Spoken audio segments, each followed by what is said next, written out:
పూర్వం గంగా నది తీరంలో ఒక పెద్ద జువ్వి చెట్టు ఉండేది. ఆ చెట్టుని ఆశ్రయించి ఎన్నో పక్షులు నివసించేవి. అందులో ఒక గద్ద కూడా అదే చెట్టు పైన నివసించేది. గద్ద ముసలిదే కాదు, గుడ్డిది కూడా. దాని గుడ్డితనాన్ని చూసి జాలిపడ్డ కొన్ని పక్షులు దానికి రోజు ఎంతో కొంత ఆహారం ఇచ్చేవి. అందుకు బదులుగా ఆ గద్ద ఆ పక్షుల పిల్లలను సంరక్షించేది. అయితే ఆ చుట్టుపక్కలనే ఆహారం కోసం సంచారం చేసే ఒక పిల్లికి ఒకరోజు ఈ చెట్టు కనబడింది. ఆ చెట్టు పైన ఉన్న గద్ద గుడ్డిది, పైగా ముసలిది. దీనిని బుట్టలో వేసుకుంటే చెట్టు మీద అనేకమైన పక్షి గూళ్ళున్నాయి. ఓ 6 నెలల దాకా పెద్దగా కష్టపడాల్సిన పని లేకుండానే ఆహారం దొరుకుతుంది అని మనసులో అనుకుంది. అయితే ఒకరోజు ఉదయమే పక్షులన్నీ ఆహారం కోసం చెట్టు వదిలి వెళ్ళిపోయాక నెమ్మదిగా పిల్లి చెట్టు ఎక్కింది. ఆ పిల్లిని చూసిన పక్షి పిల్లలు అరవడం ప్రారంభించాయి. ఏదో శత్రువు వచ్చి ఉంటుంది, అందుకే పక్షి పిల్లలు అరుస్తున్నాయి అని అనుకుంది గద్ద. ఎవర్రా వచ్చింది, ఇక్కడ నీకేం పని అని పెద్దగా అరిచింది. అప్పుడు పిల్లి గొంతు సవరించుకొని, అయ్యా నేను పిల్లిని అని వినయంగా బదులిచ్చింది.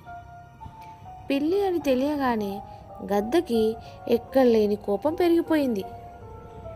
పిల్లి పక్షులను పట్టి తింటుంది కాబట్టి శత్రువుకి అవకాశం ఇస్తే పక్షి పిల్లలన్నింటినీ తినేస్తుంది అని అనుకొని, ఓరి దుర్మార్గుడా, నీవు తక్షణమే ఈ చెట్టును విరిచి వెళ్ళిపో, లేదంటే నీ ప్రాణాలు తీస్తాను అన్నది కోపంగా. గద్ద మాటలకు పిల్లి భయపడింది. గద్దకు శరీరం పెద్దది, బలమైన ముక్కు ఉంటుంది, ఇది అన్నంత పని చేయగలుగుతుంది అని అనుకుంది. అయినా కూడా కొంత ధైర్యం తెచ్చుకొని, అయ్యా తమరు పెద్దలు, లోకజ్ఞానం ఉన్నవాళ్ళు, మీతో కలిసి కొంత జ్ఞాన సేకరణ చేయాలని ఇలా వచ్చాను అని అంది పిల్లి. పిల్లి పొగడ్తలను విన్న గద్ద కొంత మెత్తబడింది.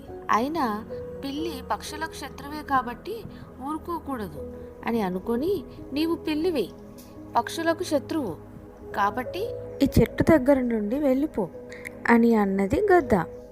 గద్ద కొద్దిగా మెత్తబడిందని దాని మాటల ద్వారా పిల్లికి అర్థమైంది. అయ్యో, జ్ఞాన సంపన్నులైన మీరే ఇలా మాట్లాడితే ఎలా? జ్ఞాన సముపార్జన కోసం వచ్చిన నన్ను మీరు ఇలా పొమ్మనటం న్యాయమా? ఇప్పటికీ నేను ఎన్నో చిన్న చిన్న జంతువులను చంపి ఈ పనికి మాలిన పొట్టను నింపుకుంటూ వచ్చాను. మీరు అనేక ధర్మాలను ఆపోసన పట్టిన మహాజ్ఞాని, ఎవరో చెప్పగా విని మిమ్మల్ని వెతుక్కుంటూ వచ్చాను. మీరు ఏదైనా జ్ఞానాన్ని ఉపదేశిస్తే ఇక ఇక్కడే రోజు గంగా స్నానం చేస్తూ జీవహింస వదిలేసి శాకాహారిగా ఉంటూ ముక్తిని పొందేందుకు ప్రయత్నిస్తాను. రోజు మీ దర్శనానికి వచ్చి జ్ఞాన సముపార్జన చేస్తాను. కాబట్టి నా మీద దయ తెలిసి నన్ను మీ శిష్యుడిగా స్వీకరించండి, కాదనకండి అంటూ నక్క వినయాన్ని ప్రదర్శించింది పిల్లి. పిల్లి మాటలకు గద్ద ఉబ్బి తబ్బైపోయింది. నేను ఎంత గొప్పవాణ్ణో నిజంగా ఈ పిల్లి ద్వారా అర్థమైంది. ఇక ఈ పిల్లిని శిష్యుడిగా స్వీకరించాల్సింది అని మనసులో అనుకుంది. కానీ నీవన్నట్టు నేను అంత గొప్పవాణ్ణేం కాదు అంది బయటికి. అయ్యో, జ్ఞానులెవరైనా నేను జ్ఞానిని అని చెప్పుకుంటారా? మీరు గొప్పవాళ్ళు, ఎప్పుడైనా గొప్పవాళ్ళమని చెప్పుకుంటారా? మీరు కూడా అంతే అని అంది పిల్లి. పిల్లి మాటలకు గద్ద పూర్తిగా లొంగిపోయింది. సరే, ఈ రోజు నుండి నీవు నా శిష్యుడివి, ఇక రోజు నీవు ఇక్కడికి రావచ్చు అని అంది గద్ద. అమ్మయ్య, ఏమైతేనే నాకు దారి దొరికింది.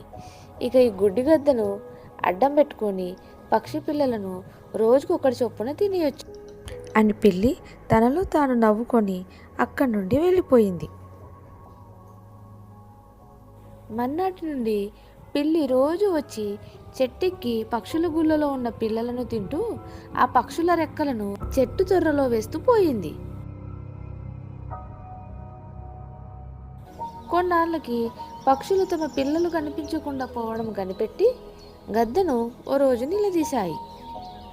నీవు గుడ్డిదానివని దయతలచి నీకు ఆహారం ఇస్తున్నాం. మా పిల్లలు రోజుకొకరు చొప్పున మాయమవుతున్నారు. ఎవరెత్తుకెళ్తున్నారో నీకు తెలియదా అని గట్టిగా అడిగాయి. లేదు లేదు, నాకేమీ తెలియదు, నన్ను నమ్మండి అని అంది గద్ద. పక్షులు అటు ఇటు వెతికాయి. గద్ద ఉంటున్న తొర్రలో పక్షుల ఈకలు కనిపించాయి. దాంతో గద్ద తమ పిల్లలను చంపి తింటుందన్న కోపంతో అవి గద్ద మీద విరుచుకుపడ్డాయి. తమ ముక్కులతో పొడిచి చంపేశాయి. కాబట్టి పొగడ్తలకు లొంగిపోయి కొత్తగా వచ్చిన వారిని గుడ్డిగా నమ్మితే ప్రాణాలకే ముప్పు వచ్చే ప్రమాదం ఉంది.